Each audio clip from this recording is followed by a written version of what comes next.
Hey everyone, welcome to a new episode of the Red Devils Corner Kick podcast, a fan podcast dedicated to Manchester United Football Club. As always, like, subscribe, follow, whether it's on YouTube, Apple Podcasts, or Spotify. And don't forget to follow on social media, Instagram, TikTok, or X. Thank you to those who have been recently following, liking the posts as well. It is greatly appreciated as I'm growing this little podcast. But today is a happy Sunday to start the day. We got a big win from the women's squad, winning 4-1 against Aston Villa. This is the post-game the post-game episode, and then I'll be doing another one later on today for the men's squad who are facing Arsenal later on today. But yes, okay, so we did come away with a victory, which was great. Which was much needed, especially with the way today's Super League went for the women. Listen, overall, we got the win. The first half was okay.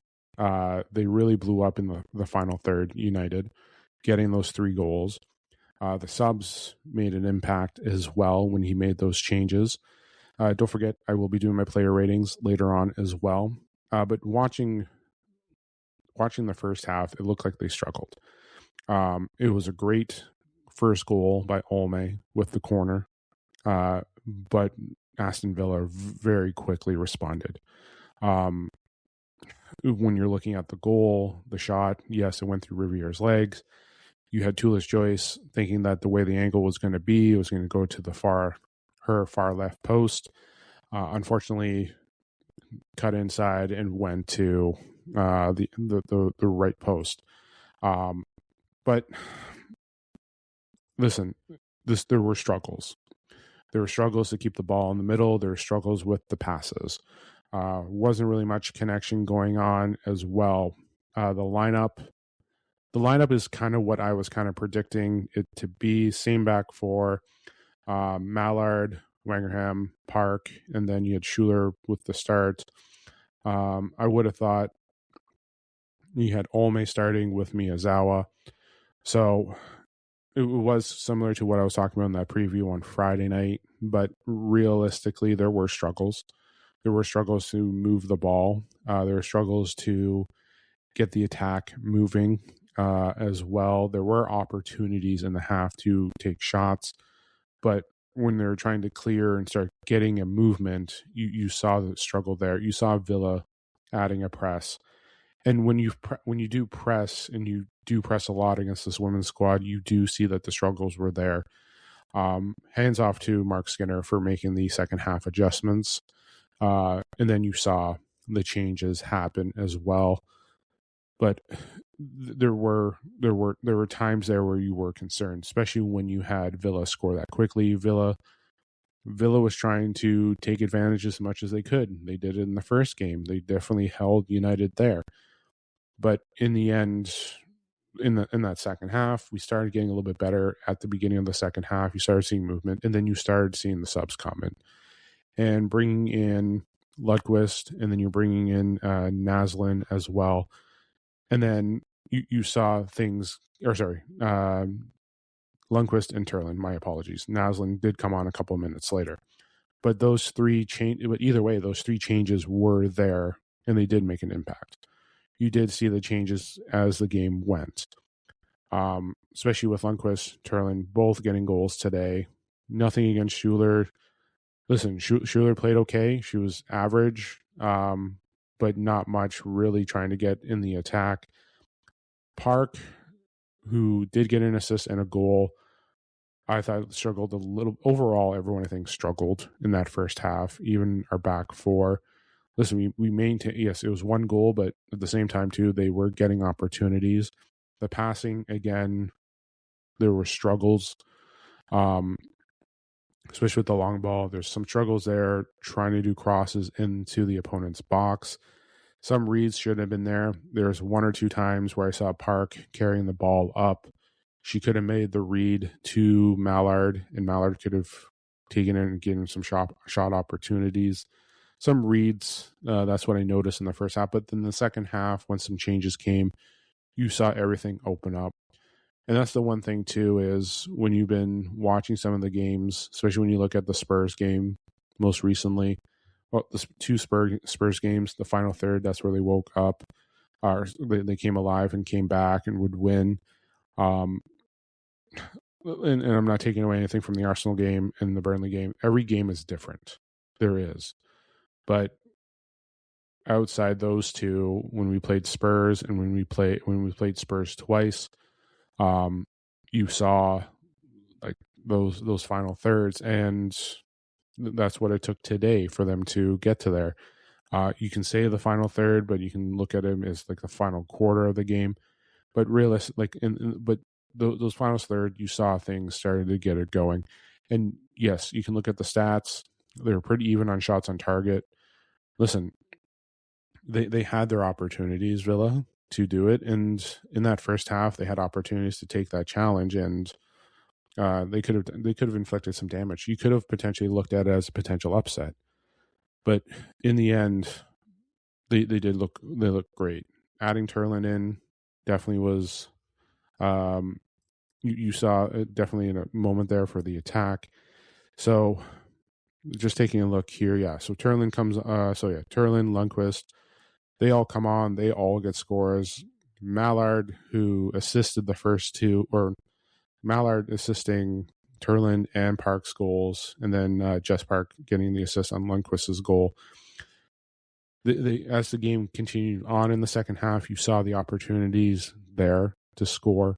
Again, finish. They were able to finish in that final third, but it is taking a long time, and there were struggles there as well. But the defensive adjustments, the movement, you saw improvement. You saw things get better.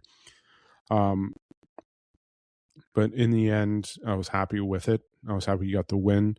When we're looking at the table now and how everything looks after today, United now are up in fourth. We're 2 points back of Chelsea, 1 point back of Arsenal. City look like they're running away with it. So that's going to be a challenge to try and catch up to them, especially when we have struggled against them this season.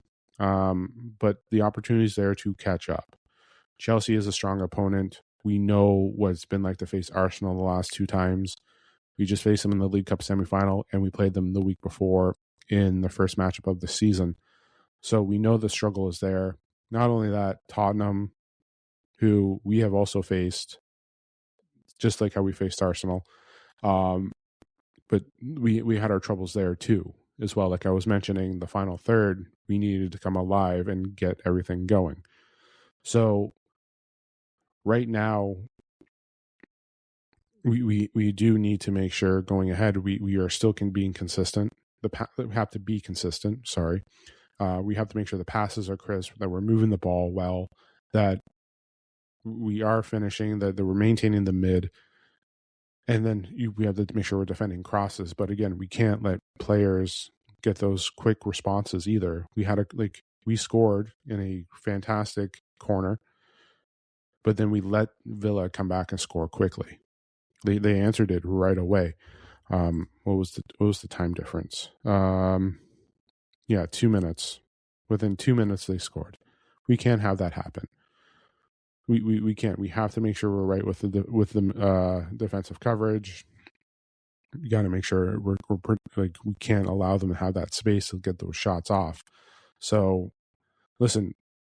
In the end, when you look at the goal, yes, you're wondering if it was a 50-50 from the way Tulis Joyce was looking, and even I was looking at it as well, because again, with the camera angles from the TV, you're definitely looking at the angle of them going to our right, Tulis Joyce's left, but you saw them you saw the way the goal went through Riviere and then to the bottom left post, and we know the rest of that. But again, the struggle was there. Again, it was a tale of two halves, but realistically, that final third, United opened up, and you saw that there. You saw other opportunities. Listen, Schuler had her opportunities today as well. Just the touch and control. It was a struggle in the first half. And to make those changes after 2/3 were the right calls. And the people that they brought on definitely made an impact. Turlin right away, Lundqvist, Park. Well, Park was already on, but Turlin, Lundqvist making their impacts. Mallard was great today. I thought Park was good as well. I didn't mention some few little things, but everyone can be held just that way, like just making sure you're making the right with the passes. And we saw that today too. Some long balls, you wonder if they're trying to make clearances or they're trying to make stretches there too. So it was what it was, but in the end, I'm still happy that we got the 4-1 win. I'm happy that we were able to get points. We got our revenge back after losing to them at home. So this is a good bounce back against Villa. And when I'm saying a bounce back, I'm not talking about a bounce back overall for the season. I'm talking about a bounce back of losing at home to them and then going to their place and then getting 4 on them. So that's what was I was referencing to. Okay, player ratings. So let's just get this up. So player ratings, Tulis Joyce, 7. Made some incredible saves, especially in the second half. Sandberg, 6.5. Janssen Letizier, 7. Riviere, she just seemed average today, so I gave her a 6. Miyazawa, 6.8. Olme, 7.2 with a fantastic goal. Mallard, again, I'm giving her an 8 overall. She was playing well in the first half. Definitely very well in the second half, especially with 2 assists. Park, 7.5. Schuler giving a 6. Wangerham, a 6. Lundqvist coming on, I'm giving a 7. Naslin, I'm giving a 6.5. Turner, only on for a little bit. She came on. She came on in the final couple minutes, so I'll give a 6. Turlin, 7, coming on, scoring, almost had a couple more. Drury, if you remember, scoring in her debut against Burnley, had one opportunity as well, a 6. So overall, everyone played well, but that first half, again, there were struggles that were there. And it's just that second half, the team was able to be revived, come alive, and you saw what happened in that final third. So overall, again, I was happy with the win. I don't want to take anything away with that.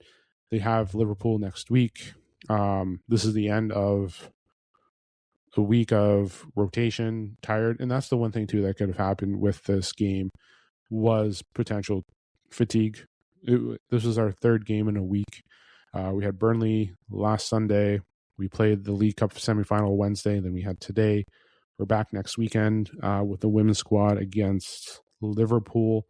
Let me just take a look here. What time would we play? I believe it's next Saturday. No, Sunday, February 1st. So another Sunday because the men's squad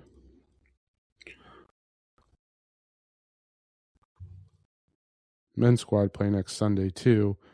Let me just take a look. We may have another double feature Sunday. Yeah, we have another double feature next Sunday. So, yeah, 6:55, and then men's squad is at 9:00. So another double feature of Manchester United. It's technically back to back. It's a double header. It's a back to back today. It's another. It's technically a double header today. But yeah. So yeah, I'll leave it there with the episode. My player ratings will be posted on social media as well, so keep an eye on that. And I'll talk to you guys on Tuesday. Tuesday we should be back because there's no other matches going on except for what's going on next Sunday. I'll catch up with news, both men and women's squads as well. And then enjoy the match against Arsenal. The men's squad are going to be kicking off in about just over an hour as well. I'll be doing another episode after that, so tune into that later on. And then enjoy the rest of your Sunday as well. If you are a fan of the NFL, there are games going on later today as well. But yeah, enjoy the remainder of your Sunday. Enjoy the match against Arsenal. This is, and one, as always, I always do this at the end of my podcast. Like, subscribe, follow YouTube, Apple Podcasts, Spotify, and then Instagram, TikTok, and X for social media. This is the Red Devils Corner Kick Podcast. Glory, glory, Man United.